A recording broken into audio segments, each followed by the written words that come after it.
What's up, longboarders? In this video, we're going to be going over 5 different exercises that you can use to get comfortable on your longboard. Now, this video idea is brought to you by Anna, so if you see Anna in the comments, go show her some love. When you're comfortable on your longboard, you're able to perform the longboard dancing steps and or tricks with ease, with some confidence. I personally think it's best to be comfortable on your longboard before you even attempt any of the tricks. So this video will help you find that comfort. For step number 1, grab your longboard. And what we're going to be practicing today for this first step is just standing on one leg. Longboard dancing consists of a lot of balancing and weight shifting. When you practice on just standing on one leg, you're giving yourself that ability to get in tune with that muscle memory, so you know how your board works, how your weight shifts on the board, and it helps improve your balance. So this is a very good skill to help improve your own balance. At the start, I would just say, start with one leg, just hold the position, switch to the other leg, hold the position. The board doesn't have to be moving yet. We'll move into that in just a few steps. But this also helps with foot braking. If you don't know how to stop on a longboard, this will be the perfect exercise to help you with stopping on a longboard. And if you guys want me to make a video on stopping on a longboard, throw that in the comment section and I'll make a video for you. But balance on one leg, and then you can like bend down a little bit. See like how far you can go before you touch the ground, and this will help improve your balance and also give you that ability to do the foot brake. Switch to the other side, improve your balance, get used to this, and this will really improve your skills when you're doing longboard dancing. Now, when you feel comfortable doing this stationary, do it while moving.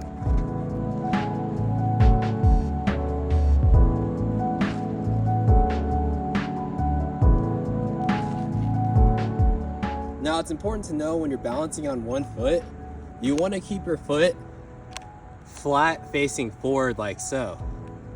The reason behind this is it gives you more surface area on the board lengthwise to give you that more stability. So you can use like your toes or your heel to kind of like shift your weight back and forth to actually get that balance.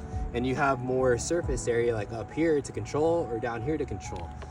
If your foot is sideways, yes, you can balance on this, but it's going to be a lot more harder because you only have control over the side axes, your rails. So you can balance over it, but it's going to be much more harder. You don't have that stability as if you were to just go up and down.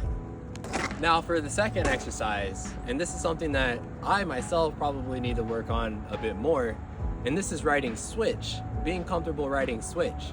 Now you don't have to be really good at riding switch when you first start longboard dancing, but if you learn how to ride switch and you become somewhat comfortable with riding switch, this will help improve your longboard dancing game immensely, as you're able to expand your arsenal of tricks. And also a lot of the longboard dancing steps, you might find yourself in the switch position, and it can feel really out of the ordinary if you were in the switch position and you just don't know what to do. And so when you find yourself in that switch position, you're not gonna feel like a robot or totally unfamiliar, unknown to what's going on around you. You're able to keep your balance and still look decent. I don't know if I really need to explain riding switch. It's just the opposite direction of what you're comfortable with. I'm a goofy rider, so I ride with my right foot forward and I push with my left foot, hanging out like this. So my switch will be my left foot in front, pushing with my right leg, and my right leg being in the back. And there's no easy shortcut to getting comfortable riding switch. It's just in the mind. A lot of this is like a mind game, and you just have to put in the effort, put in the time, the practice to actually become comfortable riding the other direction. Do not, and I repeat, do not tell yourself that you cannot ride switch. Because if you tell yourself that you cannot ride switch, then your mind will look for every single possibility to reinforce that idea that you cannot ride switch. Tell yourself that you can and work at it. You'll eventually get it. don't be hard on yourself if you don't get it off the bat. Like for me, I'm not the greatest switch rider, but I'm able to still dance on a longboard. And you can also think about this like soccer or football.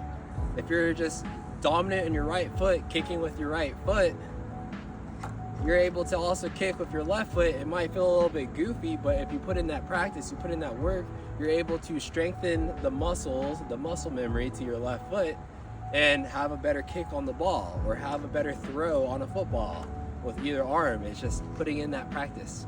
And this is something that you can just drill throughout your entire journey. All these challenges or exercises that I'm sharing with you is something that you don't have to do it on day 1, day 2. Just do it throughout your journey, as it will help improve your overall style and help you find your flow. Real quick, I'm gonna ride switch for you guys.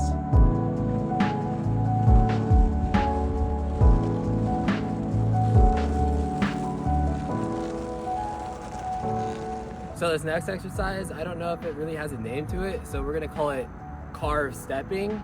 I also really like the name tip tapping. So whatever you guys think is better, carve stepping or tip tapping, just throw it in the comment section below. I'm actually really curious. But this is actually just something that I started to do kind of recently. It's where you start to implement your carving when you're just cruising down, and you just make little steps. Kind of like you're dancing, but you're not really moving your feet as much. You're just carving and stepping. What I found with this trick is it really helps you understand carving and dancing at the same time, and also weight shifting around on your board. Now this is something that is fairly easy to do if you're really familiar with carving. So I'm going to bring you down to the board view and show you exactly what to do. So carve stepping, you're essentially just like tip tapping your feet, kind of like so. But with your front foot, you keep it mostly in one spot. You don't even have to pick it up as much.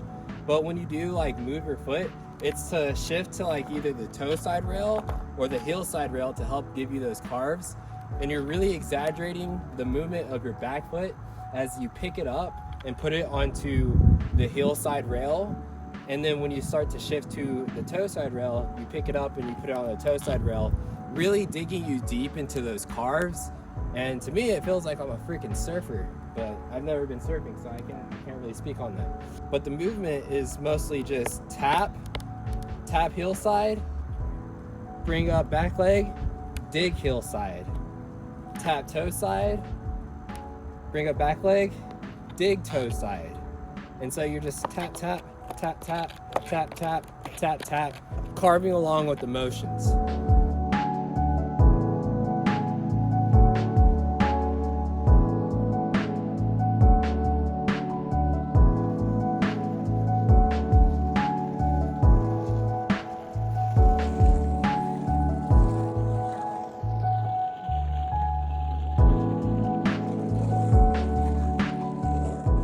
Now this next exercise that I'm about to show you requires a little bit more balance, because we're not going to be standing sideways, but instead we're going to be standing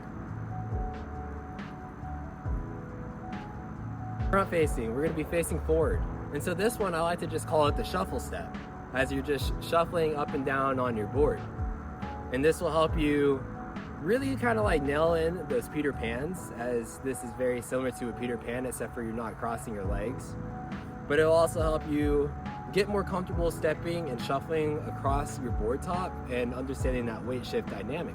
Once again, bring it down to the board view.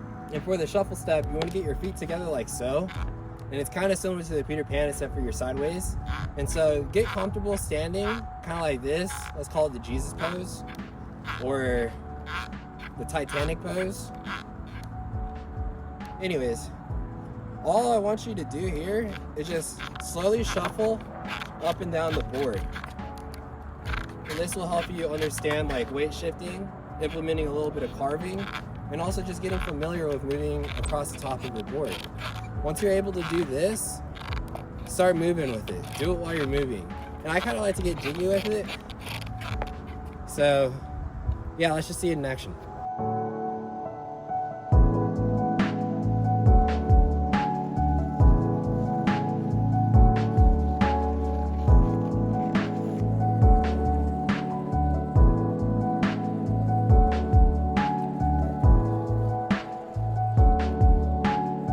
me, that honestly feels a little bit like salsa.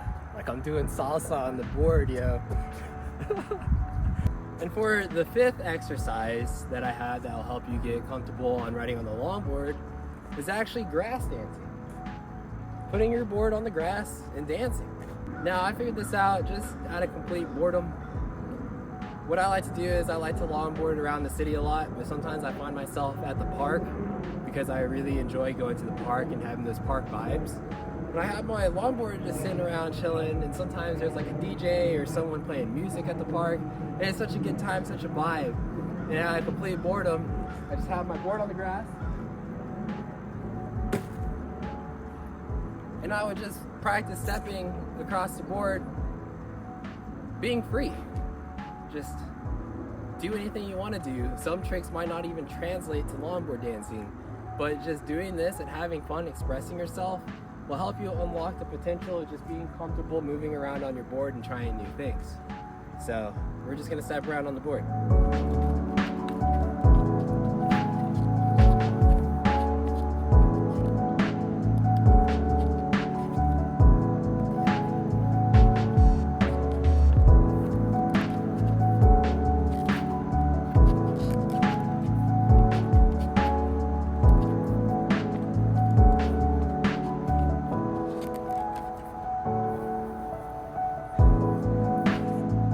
Now I'm really jumpy with it, but it might look a little silly. It really does help you just have fun on the board and really understand kind of the space that you have to work with when you're dancing on top of a board. So yeah, grass dancing. And for a bonus exercise, we have just ride. There's so much beauty within longboarding that you don't have to associate yourself with just dancing, doing tricks, going downhill. We can just cruise, just ride, being comfortable on the board, just riding around, listening to music, enjoying the breeze. And the beautiful thing is exploring. I think that is one thing that has really changed my life, is just being able to explore on a longboard. When I was exploring on the longboard over here, I uncovered so many hidden gems along or within my city that I just never knew, because I was so accustomed to driving my car. But with driving your car, you're essentially just limited to the roads, and you're kind of just going to a destination. At least I was just so focused on just going to a destination. And with longboarding, I kind of shifted my mindset and was just like, I'm gonna go explore. And on the longboard, I had the ability to explore areas that my car could not reach. And even if you're walking, yes, you can explore while you're walking, but sometimes walking takes forever. With longboarding, you cut that distance in like half. And so you're able to explore even more of the city, more of your town, wherever you're at. And you have wheels, so it's just much more faster.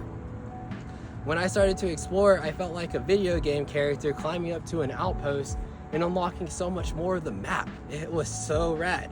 And so now I have like a better view, a better perspective on the surroundings around me, the town that I live in. I have much more appreciation for the spaces that are around me. And the cool thing is I was able to tap into third spaces. I found third spaces around my community, and this broadened my horizons even more because I was able to connect with other like-minded people that like to skate or just be on some sort of wheels, or that just like to be outside.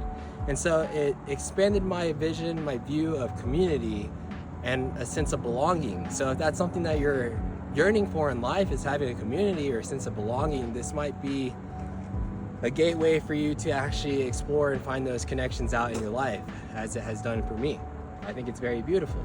But when you're longboarding and just riding, you're getting comfortable with mostly every aspect of your board. You're starting to find that confidence on how you're able to ride, and as we said, that confidence will translate into learning the tricks even faster. So if you're wanting to learn some of these longboard dancing steps, or learning some downhill or any like freestyle trick, being comfortable riding on your board will speed up your progress, your journey within that whole realm of learning tricks.